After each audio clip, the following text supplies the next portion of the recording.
कहीं कोई चुपचाप सपनों के परों पर उड़ जाता है, तो कोई खामोशी से दूसरों के दर्द को अपना बना लेता है। Lifelines of India. Lifelines of India में आइए सुने उन अनमोल किरदारों की कहानी जो सिर्फ नायक नहीं बल्कि हमारे जीवन के असली मसीहा हैं। जिस रिश्ते में सुरक्षा और सम्मान ना हो, क्या वो सच में प्यार है? नमस्कार दोस्तों, आज का हमारा विषय है प्रेम और प्रेम में हिंसा, एक विस्तृत चर्चा।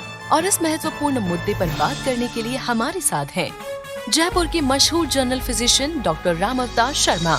नेशनल क्राइम रिकॉर्ड्स ब्यूरो के डेटा के मुताबिक हर साल 10 लाख से ज्यादा डोमेस्टिक वायलेंस के केस रिपोर्ट होते हैं, जिसमें काफी केसेस लव रिलेशनशिप्स के होते हैं। और चौंकाने वाली बात ये है कि इसमें 18 से 30 साल के युवा सबसे ज्यादा प्रभावित हो रहे हैं। WHO की रिपोर्ट भी कहती है कि दुनिया भर में हर 3 में से 1 महिला अपने पार्टनर के वायलेंस का शिकार होती है। और सिर्फ महिला ही नहीं, पुरुष भी ऐसे टॉक्सिक रिलेशनशिप्स में कर रहे हैं सफर। युवाओं में इमोशनल अब्यूज, जलन, पॉसेसिवनेस और यहाँ तक कि फिजिकल हार्म आज प्यार का नया सच बनता जा रहा है। आज हेल्थ बॉक्स में हम समझेंगे प्रेम में हिंसा क्यों होती है, इसकी पहचान कैसे करें और अपने आप को और अपनों को इससे कैसे सुरक्षित रखें। तो जुड़िए हमारे साथ एक जरूरी बातचीत के लिए, जहां हम प्यार के रोशन पहलुओं के साथ उसके अंधेरों को भी समझेंगे। जोरदार तालियों से स्वागत कीजिए डॉक्टर राम अवतार शर्मा का। डॉक्टर राम अवतार शर्मा का। स्वागत सभी श्रोताओं को नमस्ते। और नमस्ते मुकुल जी। नमस्ते, कैसे हैं आप? पहले तो ये बताएं। बस प्रेम में हैं। गजब की मिठास है इस बात में कि प्रेममय है। डॉक्टर साहब, प्रेम की तो बात करेंगे, लेकिन इस समय दुनिया गर्मीमय हो रही है, तो गर्मी जनित रोग पर 1 मिनट चाहेंगे आपसे, क्या सावधानियां? देखिए, इस समय 2-3 चीज़ों का ही ध्यान रखना होगा। एक तो वाटर इनटेक एडिक्वेट होना चाहिए जी, और दूसरा water purification is very important. पानी की शुद्धता है वो बहुत ज़रूरी है, क्योंकि इस समय कई तरह की जो बीमारियां हैं ना वो होती हैं। पानी की कमी हो गई तो जो रिजर्वोयर हैं उसके पैंदे का पानी आपको पीने को मिल रहा है जी, और पानी का फ्लो आपके जो आपके पाइप्स वगैरह है उसमें कम हो जाता है, तो उसमें इन्फेक्शन की चांसेस बढ़ जाती हैं। तो उस चीज़ का आपको खास ध्यान रखना है। और दूसरा, धूप से एक्सपोजर थोड़ा कम रखिए दोपहर के टाइम में। सुबह शाम जो हार्ड वर्क होता है वो सुबह शाम कीजिए, और दोपहर में जितना हो उतना आप कोई शेडेड एरिया का काम ही करें। ये वह 3 चीज़ों का ध्यान रखिए। मतलब धूप में निकले नहीं, काम न करें। नहीं निकलो, थोड़ा प्रोटेक्शन रखो। जैसे आपने एक कैप लगा ली या कोई हैट लगा लिया या कोई साफा बांध लिया, एक तो डायरेक्ट सन का एक्सपोजर आपको नहीं पड़े दोपहर में, वो भी खाली। और जो ज़्यादा मेहनत का काम है वो सुबह शाम करो, लाइटर वर्क है। सो जो अभी हमने एक फार्मूला आपने इजाद किया था कि विटामिन डी के लिए आप सुबह 8 बजे धूप में निकले, वो सर्दी 3 घंटे बाद में वो सन बाथ लेने से, धूप में निकलने से नहीं बनेगा। क्यों? आपने पूरे कपड़े पहने होते हैं। ओके, वो तो सन बाथ होता है, धूप में बैठना होता है, तब विटामिन डी बनता है। इतना आसानी से चीज थोड़ी है। ओह, तो धूप में बैठना पड़ता है। वो आपको 45 सन होगा 7 बजे, तो 10 बजे तो डॉक्टर साहब आजकल नहीं 10 नहीं, आज सूरज आजकल निकल जाता है 6 बजे। तो 9 बजे के आसपास से आधा घंटा बैठ जाइए। सिर्फ आपको वो स्लीवलेस जो है ना बनियान पहन के बैठ जाइए शॉर्ट्स के अंदर, और कोई अखबार वहाँ पढ़ लीजिए, शेव बना लीजिए वहाँ बैठ करके, गार्डनिंग कर लीजिए, थोड़ा गपशप भी लगाने सीखिए ज़िंदगी के अंदर, वापस थोड़ी ठहराव लाइए। या पति पत्नी गपशप न लगाएं तो पड़ोसी से लगा लीजिए। बहुत मुश्किल काम है, रिस्की काम हो गया। रिस्की काम है, नहीं बनियान पहन के तो एकदम नहीं। ना ना ना, और आपको लगेगा लोगों को कि आप बॉडी दिखा रहे हैं। या सो बात करें आज के बहुत प्यारे टॉपिक की। डॉक्टर राम अवतार शर्मा इनोवेटिव टॉपिक का अवार्ड लेंगे मुझे लगता है। सो प्यार एक केमिकल लोचा है। प्यार मतलब प्यार क्या है? कैसे अचानक किसी से आपको प्यार हो जाता है? प्यार की साइंस क्या है? देखिए, तो प्यार है ना, इसको आप डिफाइन तो देखो कर नहीं सकते। ये सर्ज ऑफ इमोशन होता है, और इसकी अलग अलग वैरायटीज़ होती हैं। जैसे हम देखें तो एक तो होता है रोमांटिक लव, वो तो मेल और फीमेल का जो अट्रैक्शन होता है उससे रिलेटेड होता है। एक आपका होता है दोस्ताना याराना, दोस्तों के बीच में एक जो प्यार संबंध हो दो दोस्तों की, एक वो अलग कैटेगरी में आता है। और जो तीसरा जो डोमिनेंट इसका पैर है वो पेरेंटल लव, जो माँ बाप अपने बच्चों से, बच्चे अपने माँ बाप से जो प्यार करते हैं। तो हर एक में अलग अलग फैक्टर्स होते हैं और वो अलग अलग तरीके से उसको देखा जाना चाहिए, उसको एक ही तरीके से नहीं देखा जाना चाहिए। ग्रेट। हम प्यार को ज़्यादातर लड़के लड़की के बीच में जो अट्रैक्शन होता है बॉय एंड गर्ल, उसको मान लेते हैं। Love is beyond that. हाँ, यानी प्यार कहते ही दिमाग में सबसे पहले कौंधता है कि चल रहा है, चक्कर चल रहा है। हाँ, वो ऐसा नहीं है। Love is a broader perspective. वो जो आप कह रहे हैं ना, देखिए होता क्या है कि एक होता है क्रश। ओह, CRUSH। हाँ, क्रश होता है और एक होता है लव। एक तो दोनों में बड़ा फ़र्क है।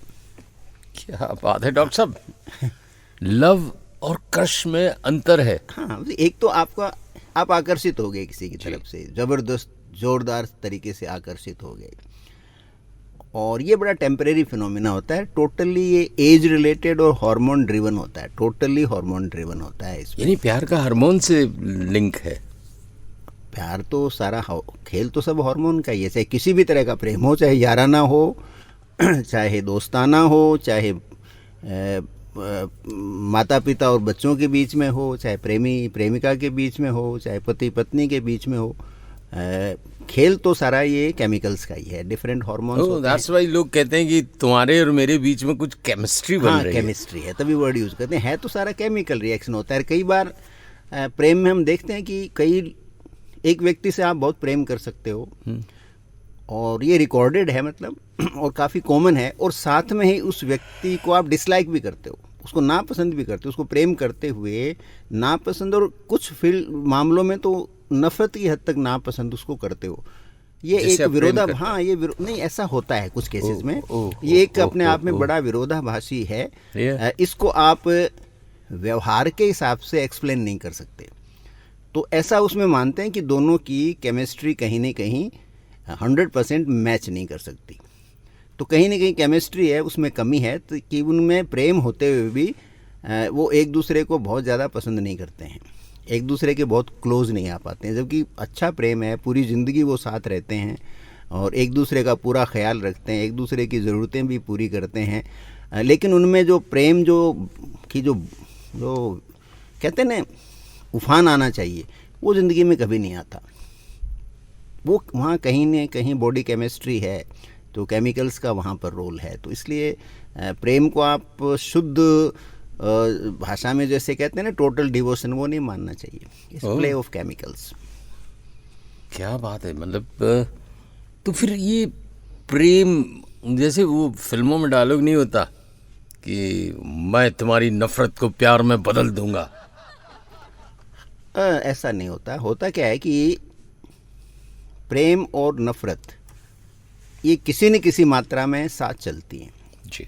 आपको किसी से भी 100% प्रेम नहीं हो सकता। बीच में कहीं न कहीं कुछ पॉइंट्स पे आपको हल्की सी नफरत भी रहती है कुछ चीज़ों को लेकर, या उसको आप डिसलाइक कह सकते हो। शब्द हम अलग अलग देते हैं, लेकिन होता है कि वो नफरत का ये एक अंश होता है। उसमें आपको लगता है कि ये डिसलाइक है उसमें, तो डिसलाइक भी एक नफरत का ही एक बहुत छोटा सा एक हिस्सा है, डिग्री का सवाल है खाली। तो वो थोड़ा बहुत लाइक डिसलाइक, हाँ, लाइक एंड डिसलाइक, तो वो डिसलाइक सदा रहेगा। तो और दूसरा क्या होता है कि जो प्रेम होता है, यदि उसमें पोजेशन आ जाता है तो उसको हम प्रेम नहीं कहते हैं, उसको अट्रैक्शन कहते हैं। अच्छा, पोजेशन, अटैचमेंट मतलब है, I would use attraction and attachment. एक प्रेम होता है, एक अटैचमेंट होता है किसी से आपका। तो जहाँ शुद्ध प्रेम है जैसे, तो प्रेम में तो क्या होगा कि व्यक्ति जो है दूसरे की जो मानसिक स्थिति है वहाँ मरहम लगाने की कोशिश करेगा। वो उसके साथ जो भी उसके पास बैठेगा, बातचीत करेगा, तो उसमें वो इस बात का ध्यान रखेगा कि सामने वाले की भावनाएं हैं वो आहत नहीं हो, वो उसकी कमज़ोरियों का फ़ायदा नहीं उठाएगा। वो लाइफ लॉन्ग उस आदमी के जो व्यक्ति मतलब उसके कंफर्ट जोन को बढ़ाने की कोशिश करेगा, उसके अपलिफ्टमेंट की बात करेगा, उसकी लाइफ की जो क्वालिटी है उसको वो सुधारने की कोशिश करेगा।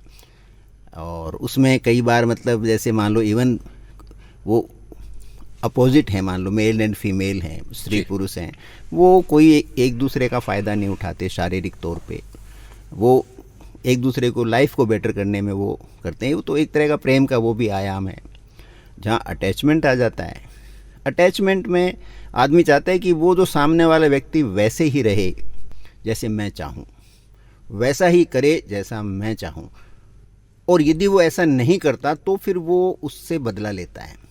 तो अटैचमेंट में जो दुश्मनी, लगाव कहते हैं जिसको, तो लगाव में दुश्मनी होते हुए समय नहीं लगता। और यदि सिर्फ एक जो लव को नहीं कहूँगा, लव की जगह मैं यहाँ शब्द करूँगा स्नेह।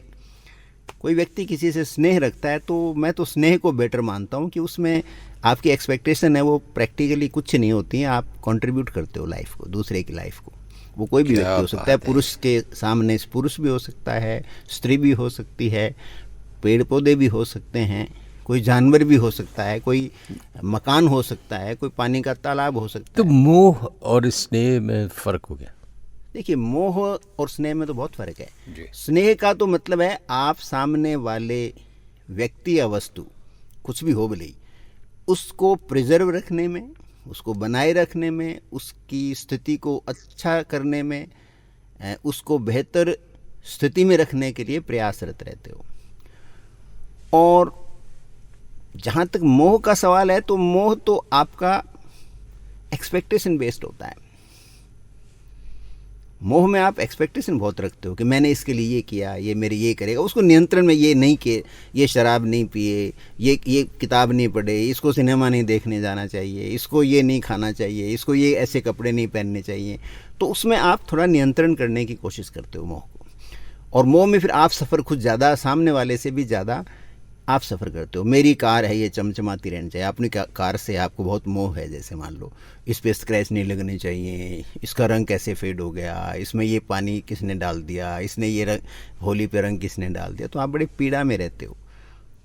तो मोह से तो जहाँ तक पॉसिबल है हम जितना जल्दी मुक्त हो जाएं उतना ही अच्छा, वरना वो हमारे मानसिक विकास को भी और हमारे जो ओवरऑल हमारी जो हेल्थ है उसको भी वो नुकसान ही पहुँचाता है। आज का सबसे गंभीर विषय था crime of passion because of love. हम सुनते हैं कि उसने इनकार कर दिया, उसने एसिड से अटैक कर दिया, उसने इनकार कर दिया, उसने मर्डर कर दिया, उसने प्यार में बाद में धोखा दे दिया या दूसरे से दोस्ती कर ली तो एक जेलसी में उसने उसका मर्डर कर दिया। देखिए, इसमें हुआ क्या है, देखिए मुकुल जी, पिछले करीब 100-200 साल से दुनिया में एक मुहिम चली हुई है करीब करीब कि जो स्त्री और पुरुष बराबर हैं, वो एक जैसे हैं। जो काम पुरुष कर सकता है वो स्त्री भी कर सकती है, वाइस वर्सा। जी। अब ये साइंस के हिसाब से तो ये सच है नहीं। ह्यूमन राइट्स के नाम पर कई बार हम लोग क्या एक्सेस कर जाते हैं। अभी वेस्टर्न वर्ल्ड में एक स्टडी हुई थी, उसके बारे में मैं एक जगह पढ़ रहा था। तो वहाँ उन्होंने क्या किया, छोटे बच्चों को, जो बहुत छोटे बच्चे हैं, उनको उन्होंने उल्टे खिलौने दिए। जैसे लड़कों को तो बारबी डॉल दी और लड़कियों को ट्रक दे दिए, ग्रेट, खिलौनों के रूप में। छोटे छोटे बच्चे। 5-6 महीने बाद में जब रिसर्च टीम ने कंक्लूजन निकाला, वो रेगुलर उनके पास जाते रहते थे, और 5-6 महीने बाद में कंक्लूजन निकाला तो बड़ा ज़बरदस्त, उसमें बड़ा इंटरेस्टिंग सी चीज़ सामने आई कि जो लड़के लोग थे वो तो बारबी डॉल से बॉक्सिंग करवाने लग गए। तेरी बारबी मेरी बॉक्सिंग करेगी। और लड़कियां जो ट्रक है उसको सजाने लग गई, उसको कपड़े पहनाने लग गई, उसके लिपस्टिक लगाने लग गई, उसके जैसे ऊपर बाल से रख के उसको सजाने लग गई। यानी उसकी वो जैसे बारबी डॉल को सजाती थी वो ट्रक। छोटे छोटे बच्चे हैं। तो इट मीन्स हमारा स्वभाव है, पुरुष और स्त्री बराबर नहीं है, वो अपने आप में अलग अलग व्यक्तित्व है। हमें उस व्यक्तित्व का सम्मान करना चाहिए। नारी को पुरुष थोड़ी बनाएंगे हम, नारी को नारी के रूप में, पुरुष को पुरुष के रूप में, उसी रूप में देखें, उसी रूप में सम्मान बराबर का दें। लेकिन वो दोनों एक थोड़े ही हैं। एक तो प्रकृति ने नहीं बनाया, उनके हार्मोन्स डिफरेंट हैं, उनकी जीन्स में जो क्रोमोजोम्स हैं वो उनमें डिफरेंस है, चाहे कितना ही वो डिफरेंस तो है ना, तभी तो अलग बने हैं। वो तो प्रकृति ने अलग बनाया है। तो प्रकृति ने बनाया तो उसको आप उसके साथ सम्मान बराबर का दो, दोनों को एक दूसरे के बराबर ट्रीट मत करो। क्या बात है डॉक्टर साहब, आधी लड़ाई तो यही है, आधी लड़ाई तो यही है कि साहब हम तो बराबर, अरे बराबर नहीं हो, आप हो, मैं हूँ, हम दोनों एक दूसरे का रेस्पेक्ट करें, पूरक है, रेस्पेक्ट करेंगे, हम जैसे भी हैं सम्मान करेंगे, जिस रूप में भी हैं। तो लड़ाई यही है कि स्त्री को आप कमज़ोर समझते हैं। पुराने ज़माने में जैसे था ना, तू तो पैर की जूती है, ऐसे बोलते थे। अब वो कहते हैं साहब वो बराबर है, तो वो कुछ औरतें होती हैं एक्सट्रीम में चली जाती हैं, और वो फिर बराबरी का दिखाने के लिए बोलो आदमी मार सकता है तो मैं आदमी को क्यों नहीं मार सकती। हालांकि ओवरऑल हम डेटा देखें तो 1000 औरतें पिटती हैं, एक आदमी को पीटती हैं। लेकिन वो एक औरत यदि क्राइम कर दे तो वो हाईलाइट बवाल मिल जाता है। यही जानना और ये हम भूल जाते हैं कि इसके पीछे 1000 आदमी कर रहे हैं, उसको आप ज़्यादा ध्यान ही नहीं दे रहे। That's great। मेरी वाइफ ने कल ही मुझे ये बात बोली थी कि एक स्त्री ने अगर किसी प्रेमी के साथ मिलकर हस्बैंड का मर्डर कर दिया और जाति पूरी पे डाल देते हैं, बोले औरतें ऐसी हो गई हैं, औरतें बिगड़ गई हैं, और बड़े बड़े संगठन आगे आ गए, पताका लेके, कोर्ट भी बोल रहा है। वो बोले हजारों स्त्रियों को आप साल में देखेंगे कि आंकड़े बताते हैं। तो ये क्यों? हाँ, तो वो इसलिए एक उसका कारण एक तो यही हो गया ना। दूसरा, ऐसे कोई भी क्राइम होते हैं तो उसमें स्त्री अकेली नहीं होती, पुरुष अकेला क्राइम कर सकता है, स्त्री के साथ एक पुरुष जरूर होगा। औरत बिना बात तो नहीं मारेगी, उसके साथ कोई नहीं, पुरुष का अटैचमेंट होगा, उसकी शय पे मारती है। क्या बात है। और पुरुष है वो तो अकेला मार देता है। लेकिन वो फिर मैं इसमें हम नहीं फंसना चाहेंगे, लेकिन हमें ये याद, मेरा जो मैसेज भेजना वो है कि एक पुरुष को पुरुष की तरह प्रेम करना चाहिए, एक नारी को नारी की तरह। अब आप मेल एंड फीमेल को बराबर नहीं रख सकते, सम्मान बराबर देंगे, लेकिन वो डिफरेंट एंटिटी हैं और एक दूसरे के लिए असेंशियल हैं। एक दूसरे के बिना उनका काम चलना मुश्किल है, असंभव यहाँ भी नहीं है। मैं इस पॉइंट को हाईलाइट करूँगा। जो हमारी सोसाइटी चेंज हो रही है ना मुकुल जी, उसमें आप देखो सिंगल लोग बहुत रह रहे हैं। अब मुझे अभी भी मेरे समझ में नहीं आई कि कोई आदमी, कोई लड़का हो चाहे लड़की, अविवाहित रहे तो क्यों नहीं रहे साहब? उस पर हम इतना क्यों इसको बड़ा मुद्दा बनाते हैं जी? क्या अकेले इंसान अच्छी ज़िंदगी नहीं जी रहे हैं? क्या घरों में जो इंसान रह रहे हैं क्या वो अकेले नहीं हैं? क्या पति पत्नी हैं या जो आपके दोस्त हैं? अब आप दोस्तों के पास कहाँ बैठते हो जी? कितने लोग हैं जो जिनकी दोस्तों की मंडली है, जो अपने बहुत अच्छी ज़िंदगी साथ में मिलके गप्पे लगा करके आप लाइफ की चीज़ें शेयर करके जी रहे हैं। बहुत बढ़िया। और घरों में आप जाओगे तो पति पत्नी बैठे हैं अपने अपने मोबाइल लिए हुए या कोई टेलीविज़न के पास बैठा है, आपस में कम्युनिकेशन कितना कम है। तो जब घर में रह के ही अकेले हैं तो आप पूरी तरह से अकेले क्यों नहीं रह सकते? आपके लाइफ में यदि 10 अचीवमेंट हैं और एक अचीवमेंट नहीं है तो उसको आप बर्दाश्त क्यों नहीं कर सकते? और क्या शादी होने के बाद में तलाक या क्या किसी एक साथी का की मृत्यु होना, क्या ये संभव नहीं है? ऐसे लोग दुनिया में बहुत मिलेंगे। तो मैं नहीं सोचता कि कोई 2 लोग साथ रहकर ये बेटर ज़िंदगी जी सकते हैं, अकेला भी जी सकता है, लोग जीते हैं। कितने ही आपको सीनियर सिटीज़न मिलेंगे जो बहुत अच्छी ज़िंदगी जी रहे हैं, वो बच्चों के पास जाने नहीं चाहते। वो कहते हैं हम तो हमारी आज़ादी में रहेंगे, बच्चों के पास वो मिलने चले जाते हैं, फुल टाइम नहीं रहना चाहते, जहाँ रह रहे हैं वहाँ वो आराम से रह रहे हैं। तो ये एक हमने सोशल कंसेप्ट बना लिया है कि जो अकेला है वो दुखी है। यानी डॉक्टर राम अवतार शर्मा शादी के खिलाफ जाना? नहीं, मैं खिलाफ नहीं जा रहा हूँ, लेकिन शादी नहीं हो या तो कोई बहुत बड़ा अभिशाप, ऐसा अभिशाप नहीं है कि आप अपनी ज़िंदगी को जियो नहीं और अपनी उपलब्धियों पर गर्व नहीं करो, ठीक है ना। और कंपेनियनशिप शादी के बाहर भी संभव है और बिना कंपेनियनशिप के ज़िंदगी भी संभव है। एक स्टेज तक आपको आवश्यकता होती है, उसके बाद में आप उसके बिना भी ज़िंदगी बहुत अच्छी ज़िंदगी जी सकते हो। तो ऐसा मतलब इसमें कोई डिप्रेस होने वाली बात मैं नहीं मानता कि इसमें हम लेकर के हम हमारी ज़िंदगी जीना बंद कर दें। ठीक है, अच्छा साथी मिले तो बहुत अच्छी बात है, उससे बढ़िया कुछ हो नहीं सकता, वो एक आदर्श स्थिति है। लेकिन एक टॉक्सिक रिलेशनशिप हो, उससे तो अकेलापन बहुत अच्छा है। अब आप अकेलेपन का मतलब मैं यहाँ सॉलिट्यूड कहूँगा, एकांत में रहना वो ज़्यादा अच्छा है। लॉन्लीनेस नहीं होनी चाहिए कि आपको ऐसा फील हो कि मैं अकेला हूँ, दुनिया में मेरे कोई साथ नहीं है, या मैं अकेली हूँ, मेरा क्या होगा। वो फीलिंग नहीं है तो ऐसी कोई बड़ी बात नहीं है कि आप सिंगल पर्सन के रूप में ज़िंदगी बहुत अच्छी नहीं जी सको, ये बिल्कुल संभव है। और देखो शहरों के अंदर और जो आधुनिक जीवन शैली है वहाँ पर तो आपको काफ़ी लोग ऐसे मिलेंगे, और मैंने तो अधिकतर को बहुत हैप्पी और अच्छे मूड में देखा है। क्या बात है डॉक्टर साहब, बहुत बहुत बढ़िया बात चल रही है। डॉक्टर साहब ने एक बहुत प्यारा गाना भी लिखा है, उसे भी हम लिसनर्स को सुनाएंगे, प्यार केमिकल लोचा है। सो वो भी हम रिलीज़ करने जा रहे हैं आज, बहुत सारे लोग जो सुनना चाहते हैं।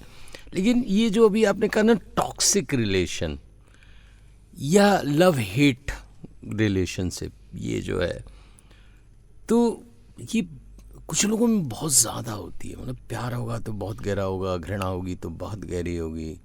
देखिए कुछ नहीं है, आप देखिए अच्छा खासा प्रतिशत जो घरों के अंदर है वो टॉक्सिक रिलेशनशिप से हैं। मैच्योर रिलेशनशिप तो बहुत कॉमन नहीं है। एक दूसरे की जो है ना वो मतलब है ना आलोचना भी उस हद तक कि अपमान की हद तक आलोचना हम हर दूसरे घर में देख सकते हैं।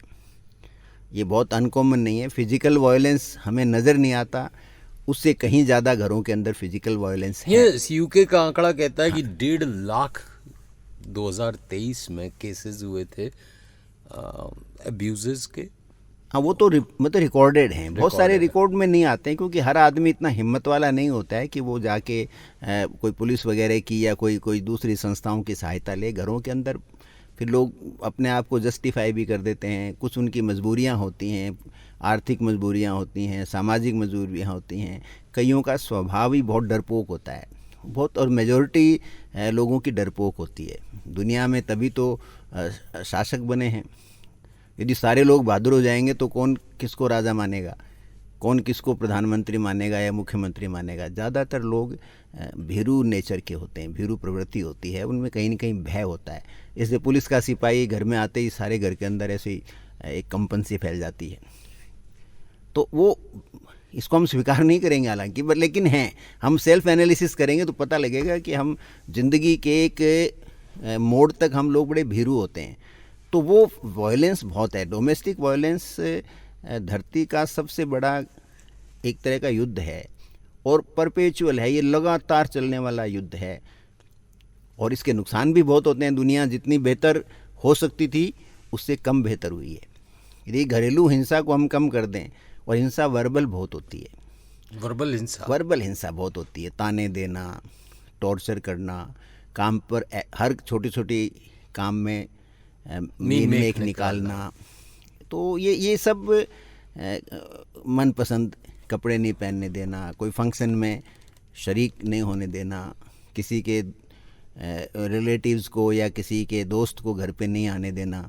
कितनी तो ऐसे हम देखेंगे तो कितना औरत तो के पिताश्री को बार बार याद करना। हाँ, ये भी ना तेरे बाप तेरा बाप, हाँ तेरा बाप ने क्या दिया क्या नहीं। तो टॉर्चर जो है ना, एंड ये अक्रॉस द ग्लोब है, मैं इसको इंडिया को नहीं कहूँगा, इट्स अक्रॉस द ग्लोब है।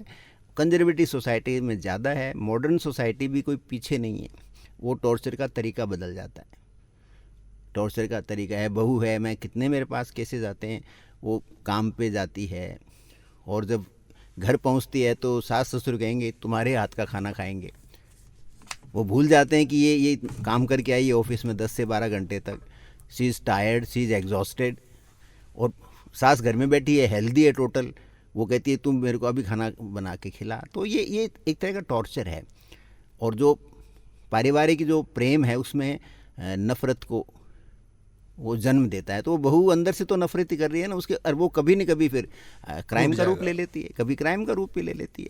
तो इसलिए जो प्रेम है, तो प्रेम के साथ आप हिंसा को किसी न किसी रूप में मतलब नज़रअंदाज नहीं कर सकते हम इसको। बस ग्रेट, वेरी इंटरेस्टिंग टॉपिक। और अब वक्त आ गया है 2:27 हुए, हम 2:30 पर डॉक्टर साहब का गाना रिलीज करने हाँ, वाले मैंने हैं? ट्राई किया है कि अब थोड़ा जो है ना कुछ जो गाने की जो अपने अंदर बैठा है कभी, तो उसको थोड़ा यह बहुत बढ़िया बात है। मुझे लगता है कि उसको जन्म दें थोड़ा। हाँ, वो तो Let the चलिए poet take birth। वो बहुत अच्छी बात है। और डॉक्टर अगर इतने सहिष्णु हो जाएं कि तो आधा मरीज का रोग वैसे ही दूर हो जाता है, प्यार से बोल लें। मुकुल जी बताऊं आपको, रोग सदा आधा ही होता है, आधा तो रोगी का डर होता है। और मैंने देखा है कि रोगी से कोई डॉक्टर आराम से प्रेम से बात करे तो जो रिकवरी है ना उसकी रेट बहुत ज़्यादा होती है। डॉक्टर को ऐसे वो सोचता रहता है, मैं तो लाइफ में बहुत बार सोचता हूँ कि जो क्रेडिट मिलती है उसमें कोई ज़्यादा लंबा चौड़ा ज्ञान की तो आवश्यकता ही नहीं थी, वो काम तो कोई भी कर सकता था। लेकिन वो जो कॉन्फिडेंस आप देते हो, जो वर्ड ऑफ जो आपको कंपैशन आप देते हो, जिसको मैं कहूँ स्नेह, आप स्नेह के साथ बात करो। भाई मेरे अभी एक बहुत ही जेंटलमैन लोग हैं, तो उनको किसी वजह से एक विशेष तरह का एक्सरे करवाना पड़ा, तो वो बहुत भयभीत उससे। आजकल जो मान लो आप MRI या CT स्कैन कराते हो तो ट्यूब के अंदर जाना पड़ता है, तो या साइकोलॉजिकल मुझको बहुत ज़बरदस्त। या मुझे लगता है पता नहीं उसमें वो बोलते हिलिए मत डुलिए मत, हाँ, बैठे होंगे। तो अब वो मेरे पास फ़ोन आया कि तो नहीं करवा रहे हैं, तो मैंने उनसे 2 मिनट बात की, उनको समझाया एंड वो हो गया, करवा लिया। अरे तो इसका मतलब आप समझाइए नहीं, आप में यदि उस व्यक्ति को लेके स्नेह है, मैं यही तो कह रहा हूँ, जो स्नेह आपके प्रेम वगैरह सबसे बड़ा होता है। आपका स्नेह तो आगे वाले को लगा कि कोई आदमी कह रहा है मेरे वेलफेयर के लिए कह रहा है, जो भी उनमें बॉडी में जो रिएक्शंस होते हैं वो हम मतलब सफल हो गए। एक्सप्लेनेशन इसका एक ही है, आपने आराम से बिल्कुल स्नेह के साथ बताया कि आई एम देयर, कोई दिक्कत है तो मैं आपके साथ हूँ, आप चिंता मत कीजिए, आपका सब भलाई होगा। तो वो एक फीलिंग आती है, और उसी से जो हार्मोन्स जो हैं, हाँ, जो केमिकल्स बॉडी में रिलीज होते हैं, तो वो आपके शरीर में शक्ति भर देते हैं। तो वो आप वो काम करवा सकते हो, वो सफल हो सकते हो, और उसके रिजल्ट भी अच्छे आएंगे, और उसी की वजह से क्योर भी होता है बॉडी के अंदर, अच्छी अच्छी बीमारियां क्योर हो जाती हैं उससे। क्या बात है, क्या बात है। डॉक्टर राम अवतार शर्मा साहब से हम लोग बात कर रहे हैं, बड़ी अच्छी बातें चल रही हैं। You're tuned into Box FM. Think out of the box. अब वो घड़ी आ गई जब हम एक बहुत प्यारा केमिकल लोचा वाला गाना रिलीज करने जा रहे हैं। दोस्तों सुनिए, डॉक्टर राम अवतार शर्मा द्वारा लिखित और AI द्वारा निर्मित ये प्यारा सा म्यूजिक निर्मित किया, sound and music produce by Raghu AI।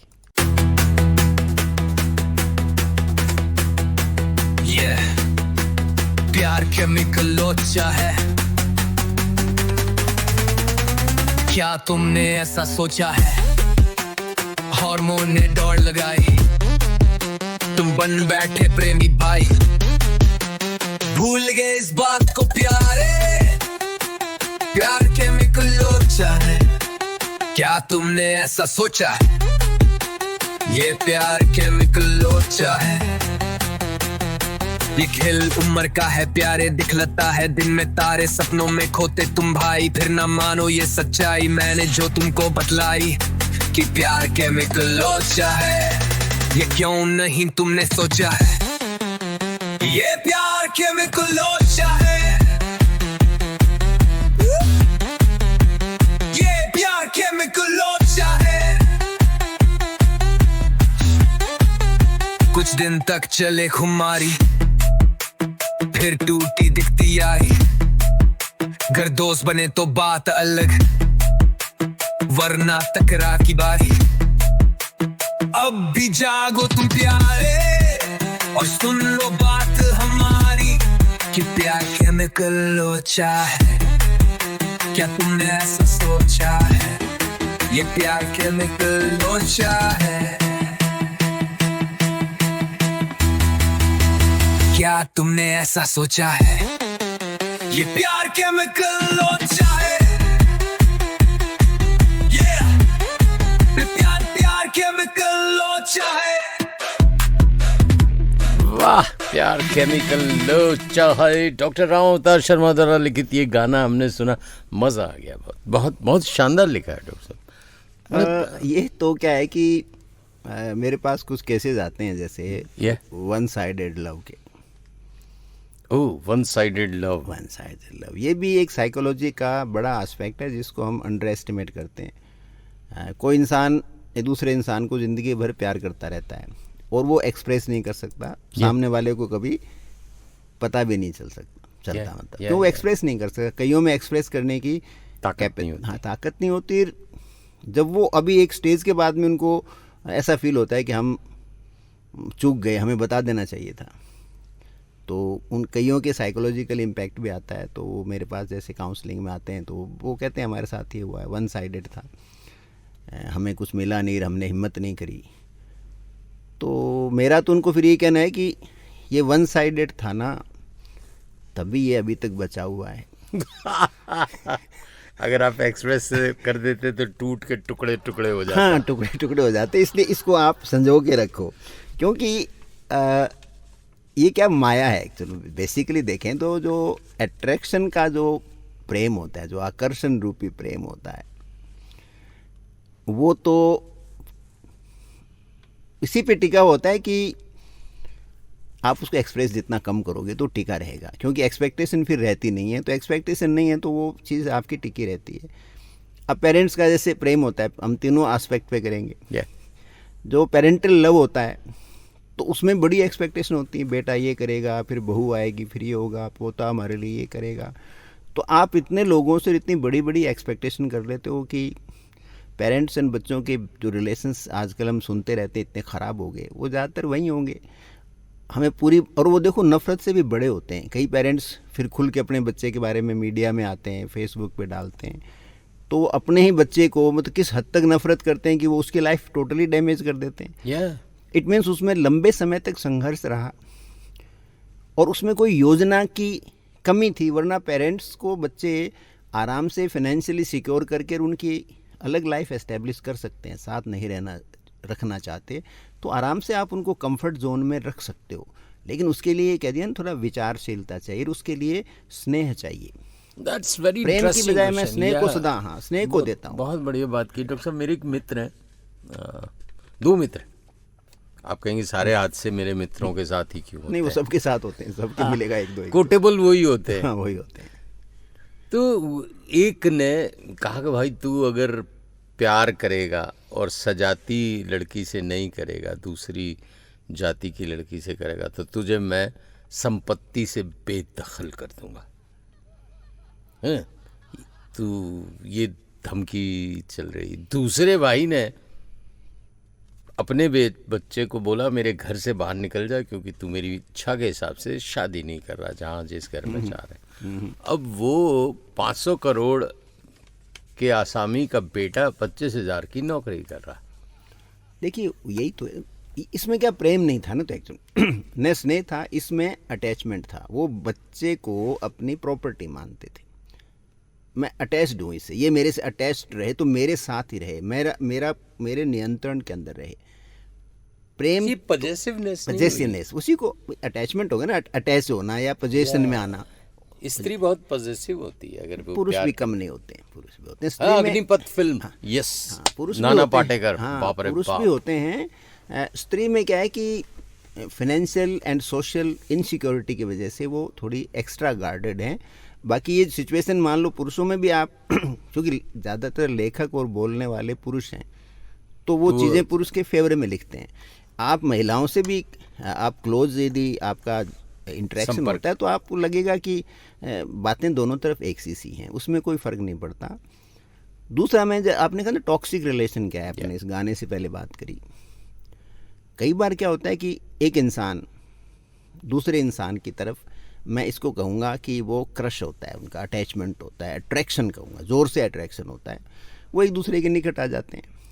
अब उनमें से एक ऐसा होता है जो दूसरे को पूरी तरह से उसकी हर चीज़ पे नियंत्रण करने लगता है। तुम क्या पहनोगे, तुम कैसे रहोगे, तुम किससे बात करोगे, किसको देखोगी, हाँ किसको देखोगे, किससे कितनी देर तक बात करनी है, कहाँ गए हो, मुझे हर चीज़ की रिपोर्टिंग चाहिए, फिर वो उसको हर जगह उसको फॉलो करने लग जाते हैं। धीरे धीरे वो दूसरा छटपटा जाता है, बोले ये मेरी लाइफ को तो टोटली पर्सनल स्पेस नहीं है। पर्सनल स्पेस मेरा ख़त्म हो रहा है। 24 घंटे मेरे से इंक्वायरी रहती है। Yeah. वो दोस्तों में बैठा है, उसको बार बार आप फ़ोन कर रहे हो। वो अपने कहीं काम से गया है तो आप कहाँ जा रहे हो, किस लिए जा रहे हो, क्या कर रहे हो। ये पुरुष और स्त्री ये दोनों ही करते हैं। possessiveness का वो एक्स्ट्रा पोजेशन आ जाता है। अच्छा, पोजेशन आते ही प्रेम व्रेम सब हवा हो जाता है। और जो मैंने कहा ना, वो केमिकल लोचा शुरू हो जाता है। वो हार्मोन्स और जो केमिकल्स रिलीज होते थे, ऑक्सीटोसिन और वो सब गायब हो जाते हैं। वो उनकी जगह फिर क्या है कि स्ट्रेस हार्मोन जो है वो आने लग जाता है, कोर्टिसोल रिलीज होने लग जाता है। कोर्टिसोल को आपके प्रेम वगैरह से मतलब नहीं है, वो आपके सर्वाइवल की लड़ाई लड़ता है। वो शरीर को जिंदा रखना चाहता है, तो वो कहता है भाग यहाँ से। तो वहाँ वो ब्रेकअप आता है, और फिर ब्रेकअप को लेकर के फिर दोषारोपण होता है। इससे निकलने का एक ही तरीका है, सेल्फ एनालिसिस करो कि इससे सारे जो रिलेशन गड़बड़ हुआ उसमें मेरा कितना रोल है। Great great. बस और कुछ नहीं करना आपको। आप इस चीज़ से बाहर निकल सकते हो कि मेरा कितना रोल था, और क्या ये हमारा रिलेशन है, ये जो संबंध है, ये रिवाइव हो सकता है, पुनर्जीवित हो सकता है या नहीं हो सकता। और बिल्कुल निष्पक्ष भाव से आपको लग जाएगा कि संभावना है, तब तो आप ट्राई करो। और आपको लगता है कि सारी संभावनाएं समाप्त हो गई हैं, तो आप उस रिश्ते से दूर हो जाओ, क्योंकि वो टॉक्सिक रिलेशन हो गया है, उसमें जहर घुल गया है। किसने घोला, क्या घोला, वो सिर्फ आप अपनी एनालिसिस करके ही खुद ही उस निर्णय तक पहुंच सकते हो, या किसी काउंसलर के पास बैठ करके उस निर्णय पे पहुंच सकते हो। लेकिन आपका उद्देश्य सिर्फ निर्णय तक पहुंचना है कि ये हुआ क्यों। दोषारोपण करोगे तो वो उससे तो वो चीज़ कभी भी सॉल्यूशन उसका निकलेगा नहीं, और आपके जीवन में कभी चैन और सुकून है वो आना संभव नहीं होगा। फिर आप सदा एक बदले की भावना के साथ, या फिर एक इन्फीरियरिटी कॉम्प्लेक्स, या एक दुख के साथ अपनी ज़िंदगी फिर आप जियोगे। क्या बात है, क्या बात है, क्या बात है। सो पॉजेसिवनेस जो है वो तब डेंजरस हो जाती है जब आप बहुत ज़्यादा हो जाती है। नहीं, पॉजेसिवनेस तो देखो किसी भी मात्रा में हो, वो धीरे धीरे बढ़ती जाती है। उसका जो एक पुराना अपनी कहावत चली हुई है कि तुम मेरे दास बनो, मतलब मैं जैसे कहूँ वैसे कहो, मैं जैसे चाहूँ वैसे रहो, तुम मेरे दास बनो, मैं तुम्हारी दासी बन जाऊँगी, एंड वाइस वर्सा। तो वो फिर एक दूसरे को जब नियंत्रण जहाँ भी आएगा ना, देखिए नियंत्रण में प्रेम तो विकसित हो ही नहीं सकता। और जो फिजिकल लव है, जो बॉडीली लव है, शारीरिक जो जिसको हम प्रेम कहते हैं, जिसको ज़्यादातर लोग उसी एस्पेक्ट में देखते हैं, वो एवरलास्टिंग नहीं हो सकता। वो हार्मोन्स के साथ वेरी करता है। एक व्यक्ति से आप संबंधित रह सकते हो ज़िंदगी भर, ये संभव है, इसमें कोई ऐसी बड़ी बात नहीं है, वो रह सकते हो। लेकिन वो सेम लेवल रहेगा ये ज़रूरी नहीं है। इसके लिए फिर आपको एक्स्ट्रा, मतलब ऐसा नहीं कि इम्पॉसिबल भी नहीं है, लेकिन उसके लिए फिर आपको एक्स्ट्रा एफर्ट डालने पड़ेंगे वो लेवल मेंटेन करने के लिए। शारीरिक स्तर पे भी, मानसिक स्तर पे भी, बौद्धिक स्तर पे भी वो लेवल आपको है, और उसमें बहुत सारे एडजस्टमेंट करने पड़ते हैं, क्योंकि हम सब डायनेमिक हैं। हम जब 25 साल के होते हैं, और हम जब 55 साल के होते हैं, और हम 70 साल के होते हैं, तो हम एक इंसान थोड़ी हैं। इस बीच बड़ी यात्रा हो गई है हमारे सोच विचार में, हमारे शरीर में, हमारे मन में, हमारी आर्थिक स्थिति, हमारी सामाजिक स्थिति, सब में तो परिवर्तन आ गया। तो वो सब परिवर्तन का आपके संबंध पे असर नहीं पड़े, ये संभव नहीं है। तो आपको उसके हिसाब से अपनी एक्सपेक्टेशंस हैं वो आप मोल्ड करते कंटिन्यूसली मोल्ड करना। That's great. बहुत गजब बात कही है। एक डॉक्टर साहब आता है कि तू मेरी नहीं तो किसी की भी नहीं। एक ऐसा भी लोग हैं जो अगर प्यार में असफल होते हैं तो हिंसा का रुख अख्तियार करते हैं। देखिए, वैसे तो ये सदियों से ये चीज़ रही है, अब थोड़ी ज़्यादा हो रही है। अब ज़्यादा होने के पीछे दो कारण हैं। अभी मैं एक इंग्लैंड की कोई स्टडी के बारे में, कल परसों मेरे से कोई बात कर रहे थे मेरे दोस्त, तो उन्होंने कहीं एक स्टडी पढ़ी थी, तो उसमें वो कह रहे थे कि साहब पहले जैसे इंग्लैंड में शाम को जो पुरुष लोग हैं वो पब में जाया करते हैं जी। तो पहले जब वो पब में जाते थे तो जाते ही हाय चार्ली, हाय स्टीफन, ऐसे करके 5-6 लोग बैठ के एक टेबल पे बैठते थे, और वो अपना बियर वगैरह वहीं पीते थे, फिर आराम से दोस्त गप लगाते थे, अपनी चीज़ें बताते थे, 10 तरह के इश्यूज़ पे डिस्कस करते रहते थे। अभी जो पिछले 15-20 साल के अंदर या 25 साल में जो उन्होंने चेंज नोट किया, वो कि लोग जाते हैं अपने टेबल पे बैठ जाते हैं, अपनी बियर ऑर्डर करते हैं, आदमी अकेला बैठा बैठा हाथ में मोबाइल ले रहा है और 2 घंटे पब में बैठा है, उठ के चला जाता है, वो एक भी आदमी से बात नहीं करता। कैसा? तो अभी एक कंसेप्ट है जो सोशल साइंटिस्ट हैं और बहुत सारे जो थिंकिंग साइकोलॉजिस्ट हैं, वो कहते हैं कि जो male club and female club, उनकी हमारे समाज में वापस आवश्यकता है। जैसे महिलाओं की किटी पार्टी है, अब अनफॉर्चुनेटली किटी पार्टी पैसे वगैरह के प्रदर्शन पे ज़्यादा चली गई और आपस में जो एक सिस्टरहुड होनी चाहिए वो ख़त्म हो गई है। तो इस चीज़ का हमें एक तो इस चीज़ का, ऐसे मेल के अंदर जो मेल क्लब होते थे पहले, अब वो मेल क्लब गायब हो गए। तो कहते हैं दोस्ताना, दोस्त आपस में मिल रहे हैं, वो बहुत सारी चीज़ें शेयर करते हैं, आपका मेंटल ग्रोथ होती है। तो इसके बारे में भी एक काफ़ी अभी चर्चा चली हुई है। Great. और मैं तो खुद मानता हूँ कि ये शाम को जैसे आपका कोई स्पोर्टिंग क्लब हो या सुबह एक स्पोर्टिंग क्लब हो, कोई आपका सोशल थिंकिंग के ऊपर हो, कोई बुक के ऊपर चर्चा हो, कोई भी इस तरह का बौद्धिक चर्चाएं होनी चाहिए।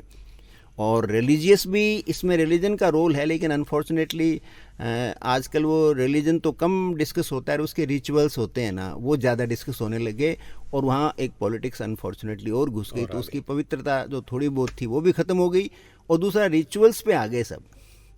फिलोसॉफी ऑफ रिलीजन पे कोई डिस्कस नहीं करता, क्योंकि कोई किताब तो पढ़ना नहीं चाहता, किताब को पढ़े बिना आप वो डिस्कस नहीं कर सकते। पहले लोग बहुत ज़्यादा लव की किताबें, मिल्सन बूमन, बहुत सारी चीज़ें ऐसी थी जो पढ़ा करते थे किशोर। हाँ, वो गायब हो गई बिल्कुल। नहीं, वो चीज़ ही गायब हो गई ना, वो तो अब लोगों के समझ में आ गई कि ये जो खत्म हो गया। वो इसलिए खत्म हो गया कि लोगों का अब पता चल गया कि ये तो केमिकल लोचा है, इसमें माथा बसी करने की जरूरत नहीं है बहुत ज़्यादा हमें, जो अपने आप हो जाएगा होगा। हाँ, तो अब तो क्या दूसरी बातें आ गई, अब तो कन्फ्लिक्ट रिजोल्यूशन आ गया कि आपके जो अफेयर हों, चाहे किसी तरह का लव हो, दोस्त का हो, नाते रिश्तों का हो, हाँ, चाहे माता पिता बच्चों का हो, हैं, चाहे स्त्री पुरुष का हो, लड़के लड़की का हो, अब तो हर जगह कन्फ्लिक्ट है। तो आपको अभी तो जो फोकस करने की चीज़ है, जो हम समाज में बड़े लेवल पे हमें बात करनी चाहिए कि वो कन्फ्लिक्ट को कैसे आप रोको। That's good, fantastic idea, doctor of conflicts. हाँ, एक तरह से ये होने लगा है। साइकोलॉजिस्ट को छोड़ दीजिए, हाँ, डॉक्टर ऑफ कन्फ्लिक्ट्स। जो कन्फ्लिक्ट्स बहुत बहुत बहुत फैल गए, कन्फ्लिक्ट्स एम्प्लॉई बॉस के बीच में, दोस्तों के बीच में, पति पत्नी के बीच में, भाई बहन के बीच में, पिता पुत्र के बीच में, कन्फ्लिक्ट्स। अदिति है हमारे साथ। डॉक्टर साहब, चैट बॉक्स में बहुत सारे मैसेज हैं आपके लिए, उन्हें लेकर आई हैं जी। तो सर, पहला प्रश्न स्मिता जी ने भेजा है, क्या लव एट फर्स्ट साइट जैसा कोई कॉन्सेप्ट होता है या फिर ये सिर्फ फिल्मों में ही होता है? इसको मेजर फॉर्म ऑफ अट्रैक्शन ही कहेंगे हम। कभी कभी रियल लाइफ में होता है, फिल्मों में तो खैर इसके बिना कहानी उनको फास्ट आगे मूव करनी इसलिए होता है, अदरवाइज कोई लव एंड फर्स्ट साइट वाली कोई बात है? मतलब पहली नज़र में प्यार नहीं होता? नहीं, प्यार नहीं होता, लाइकिंग हो सकती है आपको। तो क्यों फर्स्ट जो नज़र में तो आपका जो फोकस बॉडी रहती है। इस प्यार आत्मा से तो बाद में होगा, पहले बॉडी से ही होगा। आत्मा को प्यार की जरूरत नहीं है, आत्मा तो प्यार को ट्रांसेंड कर चुकी होती है। वो आत्मा तो प्यार से दूर है, प्यार वहां तक थोड़ी पहुंचो। आत्मा तो अलग ही चीज है, उसका प्यार जो आपको ये कहता है कि मैं तुम्हें आत्मा से प्यार करता हूँ, धोखा दे रहा है।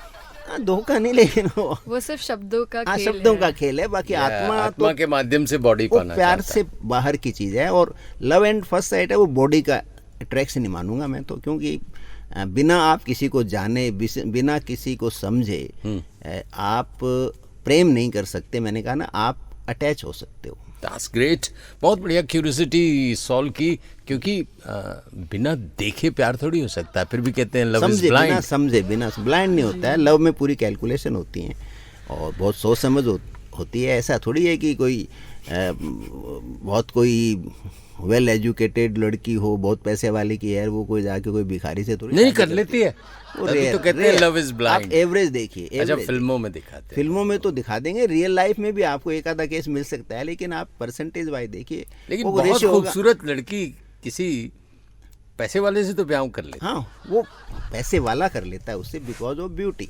Oh that's great. ब्यूटी तो वो वो क्या कि उधर नहीं चाहिए, इधर वो नहीं नहीं, चाहिए। वो अहंकार की तुष्टि होती है कि देखो मैं उम्र में भी बड़ा हूँ, मैं इससे देखने में भी इन्फीरियर हूँ, लेकिन फिर भी मेरे पास पैसा है तो ये मेरे पोजेशन में आ गई, तो वहाँ प्रेम नहीं होता है। वो तो अगेन पोजेशन आ गया ना आपकी, वो तो आपने एक आपका पोजेशन है। भाइयों बहनों, दिमाग की खिड़कियां खोलिए, रसायन शास्त्र पढ़िए, ये केमिकल लोचा प्यार को धाएं धाएं सब फिनिश कर देगा। Yes next.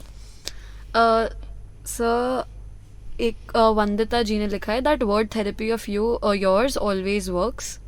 And Kavita ji पूछ रही हैं अगर कोई आपसे प्यार करता है और इसकी उस बात से आपको उस इंसान से प्यार हो जाता है तो क्या उसमें कुछ गलत है? देखिए यहाँ पर मैं गलत और सही का नहीं कहूँगा, लेकिन मैं आपको एक बात बताना चाहूँगा। जो स्त्री होती है, फीमेल होती है, उसका जो प्रेम होता है वो इमोशंस पे आधारित है।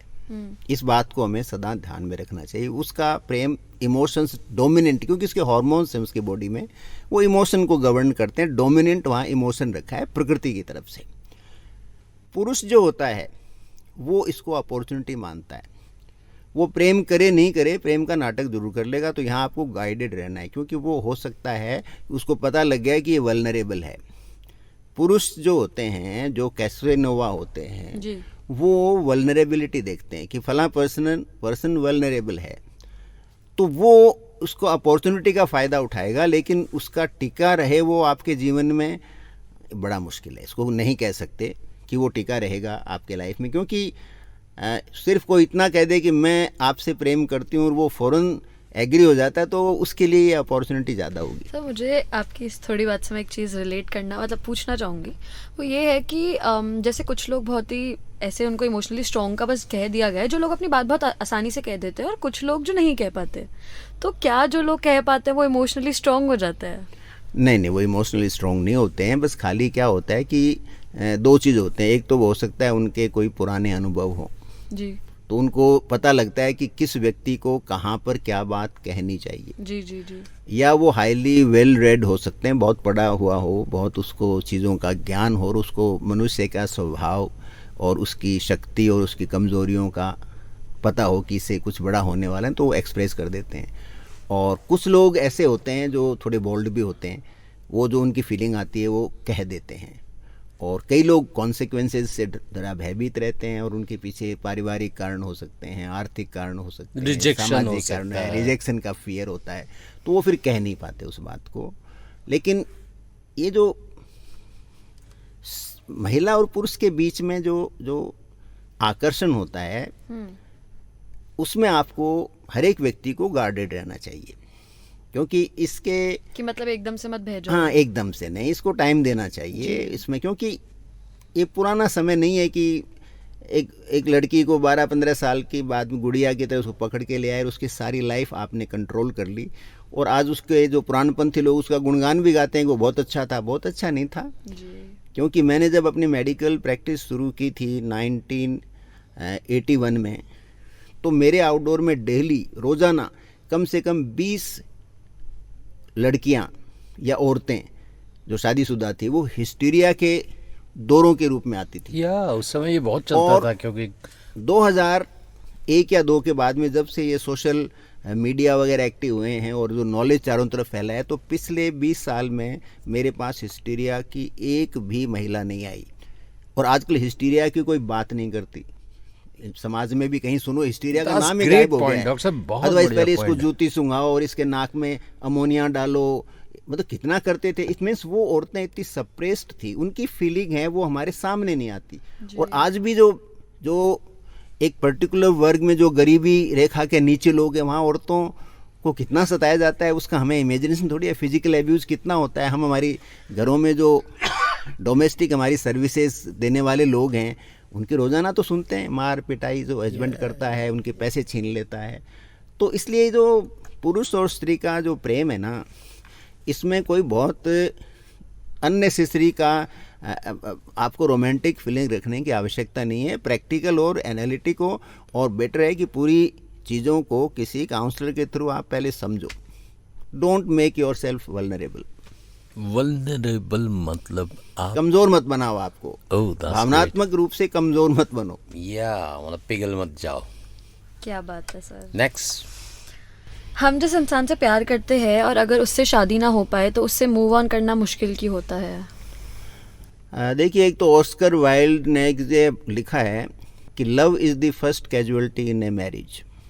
क्या बात? प्रेम और विवाह का डायरेक्ट कोई संबंध नहीं है। आप निमंत्रण पत्र पे भी लिखा मिलेगा आपको कि प्रेम विवाह, प्रेम बंधन, पवित्र बंधन। तो भी बंधन होगा, वहाँ प्रेम कैसे होगा? वो तो आप कंट्रोल कर रहे हो।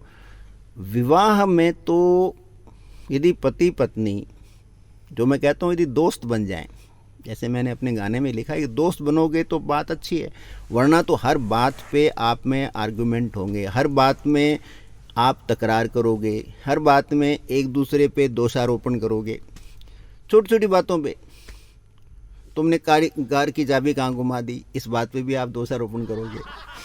तो तुमने खाना क्यों छोड़ दिया, इस बात पे दोषारोपण करोगे। बहुत सारे लोग बल्ले बल्ले हो रहे हैं कि छोटी छोटी बातों पे बड़े बड़े झगड़े होते हैं। तो इसलिए आप प्रेम पति को मत करो, उस व्यक्ति को करो, उसके व्यक्तित्व की नेगेटिविटी को समझते हुए। देखिए, हर व्यक्ति में 5 पॉजिटिव चीज़ हैं तो उसमें 2 या 5 नेगेटिव चीज़ भी होंगी।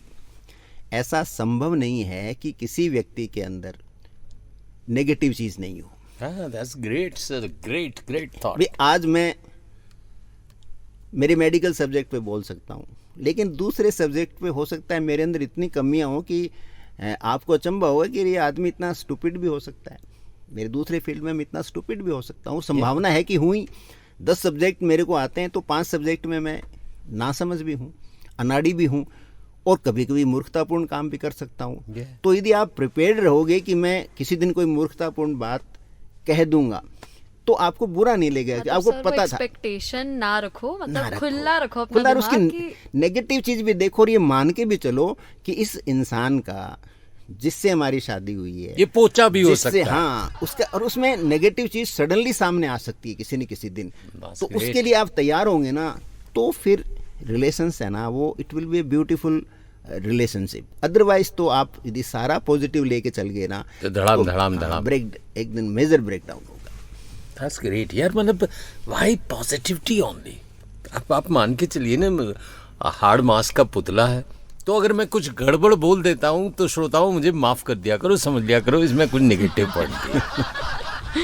यस। लंबे समय तक रिश्तों को चलाने के लिए क्या बातें जरूरी होती है? उसके लिए सबसे जो इम्पोर्टेंट है वो तो अंडरस्टैंडिंग और दूसरे की कमज़ोरियों को स्वीकार करना।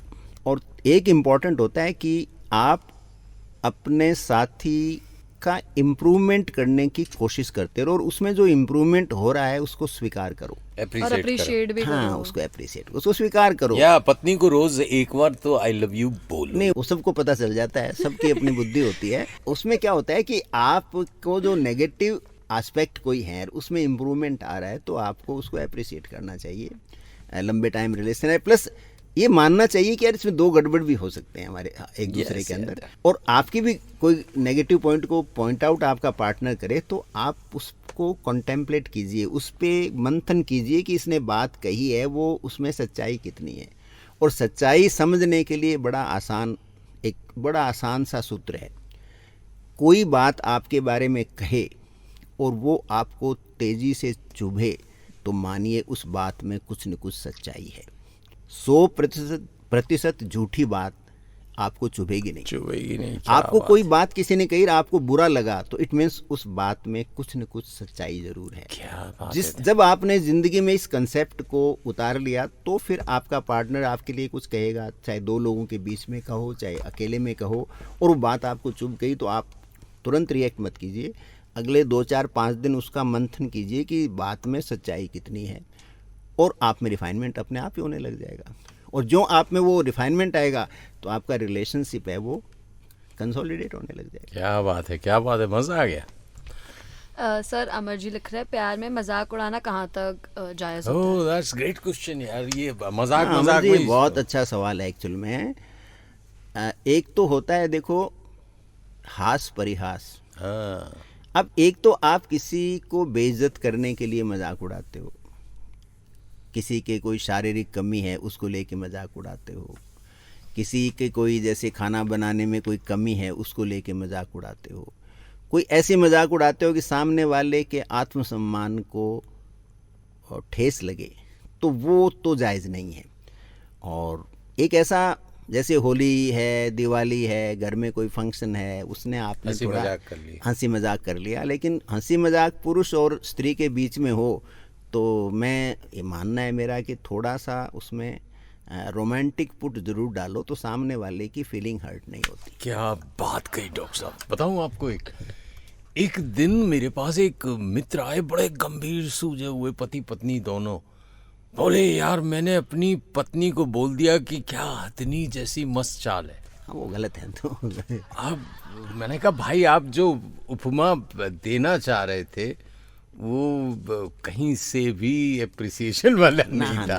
लेकिन वो कहते नहीं, मेरा कहना था कि भाई हाथी बहुत मस्त चलता है। तो नहीं, वो हथनी वर्ड क्यों, आप मस्त चाल कहते हैं, तो तौबा ये वो मत वाली चाल कह देते। मतलब इसका मतलब उनके कहीं न कहीं अंदर से भेजे में कहीं कोई वो बेचारा नहीं, नेगेटिव व्यंग नहीं था, व्यंग नहीं था, कहीं वो न भोला कहीं था। हाँ, वो उनका मतलब परिहास नहीं था, उपहास उड़ाते हैं जैसे, वो है उनका जबान से, मतलब उनके शब्द फिसल गए। हाँ, वो होते हैं। और उन्हें लगा कि हथनी कह के मैं बहुत अप्रिसिएशन कर। उसके अलावा भी जैसे हम कई बार बैठे होते हैं तो पत्नी को कुछ भी कह देते हैं, क्या बको क्या कर रही हो, अरे अरे भैया आप कह दो प्लीज बताइए क्या क्या कहना चाहती हैं, इतना भी कह सकते हो। हम क्या कहते हैं, बको मुंह खोलो, मतलब इस तरह से ये जो वर्ड हम यूज करते हैं, इंसान को इंसान की तरह नहीं treat। रहीमन तीर की चोंच से, रहीमन तीर की चोंच से चोट लगे बच जाए, शब्द बाण की चोट से चोट लगे मर जाए। भावनाएं मर जाती हैं शब्दों से, शब्द के चोट से भावनाएं मर जाती हैं, और वो भावनाओं को इतना मारता है शब्द कि वो जिंदगी भर वापस वो भावनाएं जीवित नहीं हो सकती हैं। तो इसलिए आप अपने पार्टनर्स को कितने रेस्पेक्ट के साथ, आप डिसएग्री हो सकते हो, आप उसकी बात को डिनाई कर सकते हो, लेकिन जो शब्द का उपयोग हो वो करीब करीब ऐसा तो नहीं होना चाहिए कि हार्टफुल हो, और आपको लगे कभी मैंने हर्ट कर दिया है किसी को भावनाओं को आहत कर दिया है, तो फिर आप समय के साथ उसको मॉडिफाई करो, और बिना उनको कहे कि मैं मॉडिफाई करूंगा, ये भी कर सकते हो आप यदि आपका ज़्यादा इगोइस्टिक हो तो। अदरवाइज तो सॉरी कहने में कोई बुरी बात नहीं है। हाँ, लेकिन कल ही आया था कि ऑफिस में आप बहुत ज़्यादा सॉरी और क्षमा मत मांगिए, वरना office is administrative thing, administrative thing. That's great. And फिर वैभव जी कह रहे हैं, क्या ये सच है कि प्यार में लड़कियां इमोशनल ज़्यादा होती हैं और लड़के प्रैक्टिकल ज़्यादा? वो मैंने वो रिसर्च वाला बताया भी था आपको जी। कि लड़कियों को ट्रक दिया, उसको उन्होंने सजाने लग गई, और लड़कों को बारबी डॉल दी तो वो उनसे बॉक्सिंग करवाने लग गए। तो बाय नेचर आदमी होता है वो एक्शन में ज़्यादा बिलीव करता है, और जो स्त्री होती है वो इमोशंस में ज़्यादा बिलीव करती है, क्योंकि उसके बॉडी में जो हार्मोन्स का फ्लो है, ईस्ट्रोजन, प्रोजेस्टेरॉन, समय के साथ, और इसके अलावा ऑक्सीटोसिन, उनका इफेक्ट ज़्यादा आता है, उनका लेवल पुरुष से ज़्यादा होता है, उसकी वजह से ये सब है। That's great. सर मेरे को आपसे खुद से एक सवाल पूछना था, वो ये था कि जैसे कितना इजीली, मतलब कभी कभी ऐसा होता है कि I am just feeling annoying, कुछ हुआ नहीं है बट मैं जैसे अपनी मम्मी से थोड़ा ऐसे बात कर लूँगी कि बहुत रैंडम होता है वो चीज़, मतलब जैसे अपनी पीरियड साइकिल भी खत्म हो गई, हो गया सब, लेकिन उसके बाद भी देर आर बीच बीच में feelings when you are feeling so annoying, जैसे इतना रेस्टलेस बॉडी के अंदर की पता नहीं, जैसे you can't even sit here, it's like that. किसी भी बात पे हो जाता है बेवजह। उसका दो, हाँ सब बात ही नहीं है ना कोई, बट ऐसे बस आपको लग रहा है सडनली, आप मानो किसी छोटी सा से इरिटेट हो गए और उससे ये सब चीज़ फिर मौज हो रही है। उसका रीज़न का एक बड़ा कारण है कि आपका लंबे समय से बौद्धिक विकास है वो आपने किया नहीं है। बौद्धिक विकास कहते हैं the spiritual growth. Okay. Spiritual growth का मतलब कोई ईश्वर की पूजा नहीं होती है। हाँ हाँ। आपको थोड़ी फिलोसॉफी, थोड़ा कोई नोवेल, कोई स्टोरी राइटिंग या स्टोरी रीडिंग, आप रीडर बनो अच्छे। देखिए, आप एक उपन्यास पढ़ते हो तो मैंने एक दो बार पहले भी टॉक में कहा है, तो उसमें 10 पात्र होते हैं, तो आपने 10 जीवन जी लिए। जैसे मैं एक ये टॉक रखता हूँ तो मैं इससे रिलेटेड वर्ल्ड अथॉरिटी की कम से कम 10 तो टॉक सुनता ही हूँ, 8-10 आर्टिकल पढ़ता हूँ, और जो उन लोगों ने टॉक दिए, उन्होंने भी 5-7-10 लोगों का सुना, अगर उससे पहले भी सुना होगा, तो जो फाइनल टॉक जो निकल के आती है वो करीब 200 लोगों का समरी हम इस रेडियो पे दे रहे हैं एक तरह से। क्या देखो, तो बात। आप एक टॉक में करीब 200 लोगों की लिखी हुई और कही हुई बातों का एक सार समझ रहे हो। तो इसलिए आप यदि इन चीज़ों को सुनोगे, जैसे आप बॉक्स एफएम से कनेक्टेड हो तो इसकी टॉक भी सुना करो, तो सुनोगे तो उसमें कभी न कभी कुछ ऐसे बातें निकल के आ जाएंगी। और वो आती टॉक है। ये जरूरी नहीं है कि डॉक्टर की हो, किसी की या मेरी हो, आपके यहाँ मुझको भी सुन सकते साहित्यकार हैं। आते हैं, आपके जो कई सिंगर आते हैं, आपके क्रिकेटर्स आते हैं, आपके IAS RAS ऑफिसर्स आते हैं, कोई पॉलिटिशियन आते हैं, आपको कुछ न कुछ बात में जान कुछ न कुछ देंगे। मिल जाएगा। यदि आपको ध्यान से सुनोगे तो आपकी वो लाइफ चेंजिंग होगा। बिल्कुल सही कह रहे हैं। मैं कभी कभी बाहर बैठी भी होती हूँ और एक कान में बस चल रहा होता है वो, तो कभी कभी इतनी अच्छी चीज मिल जाती है कि अपन उसमें एंगेज रहते हैं लेकिन पूरे उसको time पे। लाइफ में फिर अप्लाई करो, जी। क्योंकि अदरवाइज तो अब क्या है कि हाँ, और कुछ पूछना है? कृति जी पूछ रही है कैसे पता करे कि कोई लड़का सच में आपसे प्यार करता है? वक्त नहीं, बताएगा। कोई इसका कोई ऐसा कोई पर- जांच वगैरह तो हो नहीं या- सकती। और प्रेम का जो है ना, सच्चा और झूठा नहीं होता। प्रेम या तो है या नहीं है। और मैंने कहा ना, प्रेम की बजाय आप जैसे लड़का लड़की का है तो वहाँ तो यदि आपको ये डिसाइड करना है कि मैं इसके साथ लाइफ में सेटल हो सकती हूँ या नहीं हो सकती हूँ, और यदि आपको लगे कि ये पॉसिबल नहीं है और उसमें बहुत संघर्ष करना पड़ेगा और आपकी तरफ से कोई बहुत बड़ा उससे लगाव नहीं है, कोई बड़ा स्नेह नहीं है, तो फिर आप अपनी लाइफ को कैरी ऑन कीजिए और लेट दी थिंग्स डेवलप। आपको थोड़ा समय देंगे तो आपको पता चल जाएगा। मैं तुम्हारे प्यार के सहारे पूरी जिंदगी गुजार दूँ। नहीं, वो ऐसा करने की ज़रूरत नहीं है। वो टेम्परेरी चीज़ होती है, सब इमोशंस हैं, फिल्मी डायलॉग्स हैं। और वो राही मासूम रज़ा ने कहा कि मेरे जिस डायलॉग पे सबसे ज़्यादा तालियां बजती हैं तो मैं सोचता हूँ कि मैंने कितना ख़राब डायलॉग लिखा कि सभी की समझ में आ गया, तो जो ये तालियां बजाने वाला है। मुझे जयसिंह कोठारी जी की याद आ रही है। नफ़ा नुकसान अखबार चलाते थे। मैंने उनसे पूछा आपका आर्टिकल समझ में नहीं आता, बोले इसीलिए तो लिखता हूँ वही बात है। ताकि मेरी विद्वता की पहचान होगी। अरे यार, इन्होंने क्या लिखा था मैं समझ नहीं समझ पाया। नहीं आया। सर लास्ट क्वेश्चन वंदना जी पूछ रही है प्यार में फिजिकल रिलेशनशिप प्राइमरी है कि सेकेंडरी? वो डिपेंड करता है व्यक्तित्व पे, और इसको आप डिनाई नहीं कर सकते। फिजिकल रिलेशनशिप बहुत ही डोमिनेंट रोल प्ले करता है और वो हर उम्र तक करता है। जैसे लोगों को भ्रम है कि ये यंगर एज ग्रुप में ही है, ऐसा नहीं है। At every age group it matters and it matters a lot. So अभी जो स्लीपिंग डाइवोर्स एक नया अभी term फलूदा आया है। नहीं, ये चीज़ें तो देखिए तरह तरह के चीज़ें आते रहेंगे, नए नए वर्ड्स कोइन होते रहेंगे, लेकिन वो फिजिकल रिलेशनशिप का भी बड़ी वैल्यू है अपने आप के अंदर, और लेकिन वो कोई डोमिनेंट नहीं हो सकता क्योंकि उसका हम चारों तरफ कॉन्सिक्वेंसेस देख रहे हैं। वो प्रेम का बेस नहीं हो सकता। फिजिकल रिलेशनशिप वो एक मैकेनिकल एक्टिविटी है, तो उसको यांत्रिक गतिविधि है वो शरीर की, तो उससे प्रेम से उसका कोई संबंध कोई नहीं लेन-देन है। नहीं प्रेम है। से कोई संबंध That's नहीं है। great. प्रेम तो एक अलग चीज़ है, और ये जो आप बता रहे हैं फिजिकल वर्ड है तो माया है। ये मतलब यहाँ- अभी आया कि बस 50 साल के बाद वाले लोग स्लीपिंग डाइवोर्स के साथ रह रहे हैं, अलग अलग कमरों में रह रहे हैं, वो स्पेस की तलाश में। नहीं, वो दो कारण हैं। एक तो बौद्धिक विकास हो जाता है, फिर आदमी मैं तो इसको बुरा भी नहीं मानता। यदि आप मानसिक तौर पे शांत हो और आप अपनी लाइफ में लगातार ग्रो हो रहे हो, तो और आपको क्या चाहिए? आप एक कंपेनियनशिप है आपकी, Yeah. और उस कंपेनियनशिप है, एक दूसरे की आप ज़िंदगी बढ़ा रहे हो, क्योंकि आपका एक घर का सिस्टम आपने एक सही Collapse तरीके नहीं से होने दिया। कोलैप्स नहीं होने दिया, तो आपकी उम्र भी बढ़ती है, आपके बच्चों पे नेगेटिव इफेक्ट भी नहीं पड़ता, और समाज में भी उसकी नेगेटिव कोई चीज़ नहीं जाती। और लेकिन उसको प्रचारित करने की ज़रूरत नहीं है, प्रचारित करने की जरूरत ये नहीं है। वो करा आएगी रहे तो छत के फिर- दो किनारों में, दो कमरों में अलग अलग जिंदगियां कैद हो रही हैं, ये कहने की जरूरत नहीं है। और रिश्ते हैं या जो भी चीज़ें एक स्टेज के बाद में, तो देखो रिश्ते भी कहते हैं ना, वो कबीर जी कहते हैं भी माया है, और हर माया है वो मरती है।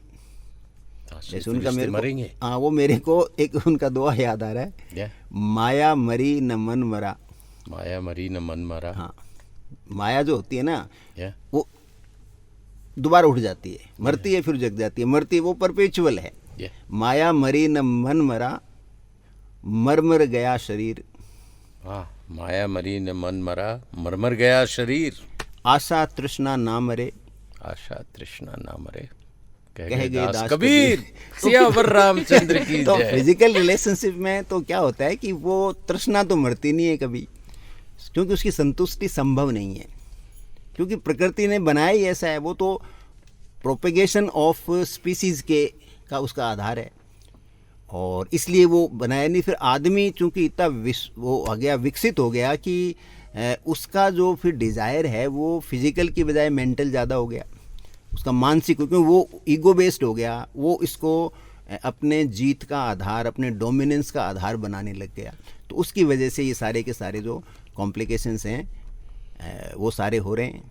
बस यही अपराध मैं हर बार करता हूँ, आदमी हूँ, आदमी से प्यार करता हूँ। ये गाना बहुत पुराना था, पर आज के ज़माने में नहीं गा सकते आप। हाँ, डिफ़िकल्ट हो गया तो। सो डॉक्टर रामवतार शर्मा से बहुत अच्छी बातचीत हुई हमारी, और उनका गाया, उनका लिखा हुआ गाना हम आपको वापस सुनाना चाहेंगे। अब मेरे तो ये हिट हो गया, मेरे मन में तो हिट हो गया। इस बहाने आप सुनते रहिएगा। प्यार क्या है, केमिकल लोचा।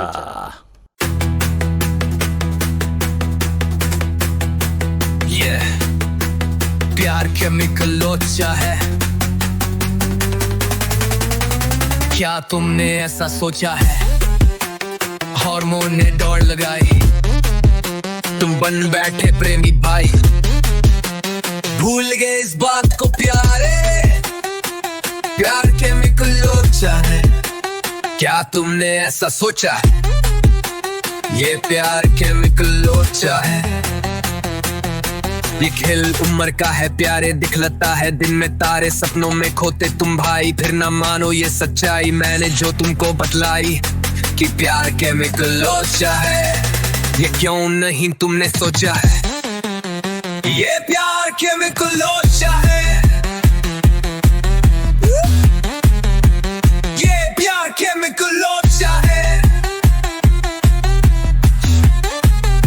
कुछ दिन तक चले खुमारी, फिर टूटी दिखती आई, घर दोस्त बने तो बात अलग, वरना टकरा की बारी। अब भी जागो तुम प्यारे और सुन लो बात हमारी कि प्यार केमिकल लोचा है, क्या तुमने ऐसा सोचा है? ये प्यार केमिकल लोचा है, क्या तुमने ऐसा सोचा है? ये प्यार केमिकल लोचा है, प्यार केमिकल लोचा है।